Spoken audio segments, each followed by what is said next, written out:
Hey, gun people. Well, that's a pretty good little shooting. To set this up, they had already pulled this guy over, and he was talking on the phone and made some comment to who he was talking to that this isn't going to end well. So they thought the thing was confused. They stopped him for being on the side of the highway. One guy's a conservative officer. I'm assuming that's like Fish and Game or something in Illinois, or not conservative, a conservation officer, or they didn't say he was Fish and Game, but I'm assuming that's what that means. Anyway, so he called for backup. He's dealing with the guy. The guy's acting really nervous, but they end up letting him go. Well, after they let him go, dispatch calls the officers and says, hey, that guy was just on the phone with us. He was talking to us. He said he's in really big trouble, and this ain't going to end well. So the cops are like, shit, there's probably something we missed. Now, this may be an issue in court on why they went back and stopped this guy. Because is a comment that I'm in really big trouble enough to re-stop a person? Well, the cops rubbed their brain cells together and came up with an answer. We'll get a couple of violations before we stop them, which is standard routine procedure. The courts have ruled that if an officer stops somebody, it doesn't matter his intent. It only matters if the stop was lawful. So they said when they were following a guy, he made two minor traffic violations. What they didn't say what those violations were. Weaving in the lane, left of center, touching the fog line. I mean, whatever the violation was, they said they had two. So that was their PC to stop. Now, the courts may rule, look, you only stopped him because of what he said for dispatch. That really wasn't probable cause to stop him. So, but the cops are going to say, no, we watched and followed him and he made two other. I don't buy that. They stopped him because of what he said. I don't care if they saw a violation or not. Is that relevant, and should this guy walk? Well, I don't know. So let's start the video because there's no audio right now. So this one trooper stops him behind, and he's parked behind him. And then another trooper, I think this is the Fish and Game dude. And here's the audio.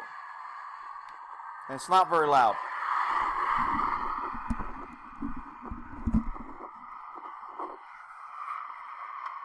Listen, bud, let's step out of the car. We need to talk to really fast about. You made a 911 call to our District 7 headquarters down in East Moline. We want to talk to you about that a little bit. We got that information after we let you go. So, can you come on it? Okay. So when they stopped him, what did they say? Did they say we stopped you for two minor violations? Or did they say you made a couple comments and we want to talk about it? To me, that gets in muddy water, and this is where cops get in trouble. Look, I agree his statements were kind of out of the ordinary, and I agree that maybe it needed further investigation. And if you had prior, other violations to stop him, then stop him. Could you justify just stopping him from those comments? It would be weaker. I think you're okay, and I think that the courts would find it reasonable that a reasonable person would not say, this isn't going to end well and I'm in big trouble. However, the defense attorney is going to be arguing either in your civil lawsuit or when they're suing the department or in a criminal case is, you know what? Everybody's nervous when they get stopped, and he could have been talking about, I'm probably going to get a ticket. This ain't going to end well. That's not enough to chase a guy down and stop him a second time. That's going to be the argument. And the fact that the officers walked up and said, we want to talk to you about the comments you made to our dispatcher, proves my point that they really stopped him because of what he said, not because in the news report where it said he made two other traffic violations and that's why they stopped him again. I don't buy that. Is it important? I don't know. Turn the car off and hand the keys over. Turn the car off. And hand the keys over. Okay, that's the third time. Turn the car off and hand the keys over. What point does this guy become a no person? And what point do you stop repeating? Or at what point do you get a clue? This guy's a no person. Okay. And the backup lights are always a big clue. When they come on, of course, cops are never behind a car normally when they come on. But obviously, he didn't turn the car off. Nobody reached in and took the keys. Nobody made sure the car was in park. Nobody was reading his body language. Now, I'm not cracking on the cops because he could have been slick and fancy and never took it out of park, but he had to shift gears, which means he had to reach over and change the gears, which means there was some sort of lag time when he was reaching that an officer maybe could have grabbed or stopped or attempted. Now, maybe they tried, I don't know, but regardless, car gets rammed.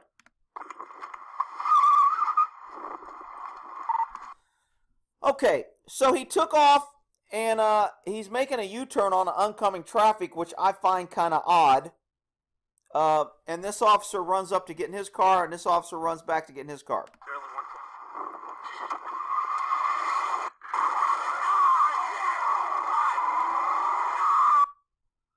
Aw, shit, fuck. That's a clue. That's not good. That means something went wrong. So what this guy did is he just made a U-turn and rammed the cop car. And he's got the other cop pinned between a car, and you'll hear the engine revving. And this cop comes up here, jumps on the hood of the car, and I've jumped on the hood of the car before too, to get a higher advantage, and there was too many cops low, and I didn't want to get in the crossfire, and I didn't want to have them. So I've been on the hood of a car standing with my gun pointed, but this dude jumped up here and started shooting. So the reason he jumped on the car is he was thinking ahead. If I go around the front, it's going to put me in traffic. It's going to distract me, and I don't want to do that. And the closest distance is a straight line, so he went in a straight line and went to the hood of the car. You notice his gun is in his hand right here. So he had his gun out. When he was running, he pulled his gun out. Why? Because he figured he was going to use it. The guy just rammed a car. He used a car. A car's a deadly weapon. He's just caused a crash. In the time that he turned around and ran back here, he was multitasking. He drew his gun. He had his gun in his hand. So as soon as he got on top of the car, it was go time.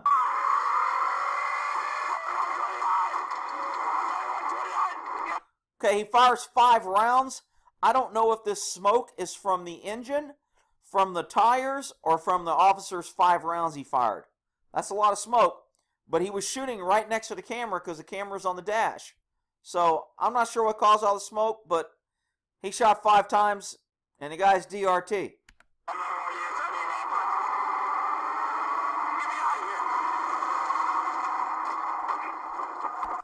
Okay, so he brought him out, and this trucker here stopped, which made like a safety zone.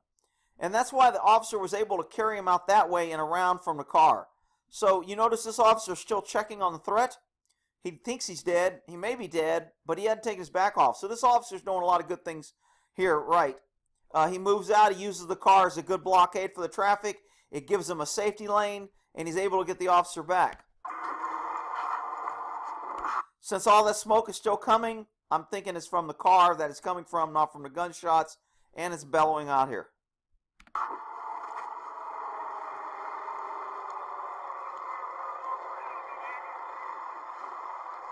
So this trucker decides to move away. The officer grabbed a radio and is trying to call him for help. He's getting back on the hood because he doesn't have a lot of room. This truck's here, so he's probably going to take a look at the guy and see if he's dead.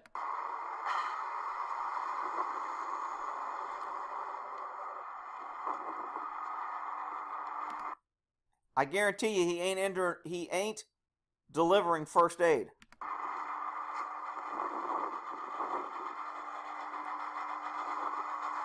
And now this officer who was just pinned between the car is back in the lanes of traffic. Why? Because he's in shock. Most people can figure that out. He was just in a traumatic incident. He was hit by a car. He's bleeding out of his mouth and ears. He's complaining of hip damage. And he moves from a point of safety into a dangerous zone on a highway. Obviously he isn't thinking clearly. Obviously he needs to be helped or held down or something. Cops are always taught, stay in a fight, don't give up. So when you move a cop off and you leave him, his instincts, his training, everything that he's done is going to be like, I got to do something. I'm not just going to sit here. So this cop comes back out in traffic and creates more of a traffic hazard, almost gets his ass run over. He's probably still trying to figure out what the hell is going on. However, got that hat on. It's against departmental policy to remove your hat while on the call. And by gosh, he's following policy. Get off the interstate. Come sit down. He's dead, I think. See, he's still trying to call in. He's still trying to get. He's delirious. He's out of control. I mean, hey, he just got ran over by a car. So let's take a look at what the car ended up look like. So these are how the cars ended up. Obviously, he rammed him pretty good. He did a complete U-turn, rammed him. When the officer went over the hood of the car, you can tell he wanted access to that driver. He wanted to get as close as he could. So he's standing on a car. He was shooting. The camera's mounted in the middle, and he was standing right here. So he had really good 5 shots. In the autopsy, I think for some reason they said the 5th shot killed him. I'm not sure how they figured that out, or if that was just newspaper adding shit. But the DA already said he's not going to prosecute the guy. It was a good shoot. He said he used deadly force on a person that used a car as deadly force, and obviously using that car and ramming it into an officer was going to cause seriously bodily injury and or death, so deadly force was authorized. So the officer that jumped on the hood and shot him 5 times and killed him was justified.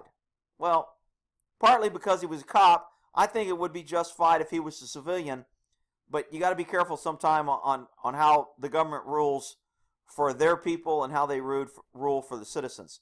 All right, so hopefully you got something out of that, and we'll end that there. This is in Illinois. I'll put a link to these 2 links in the description.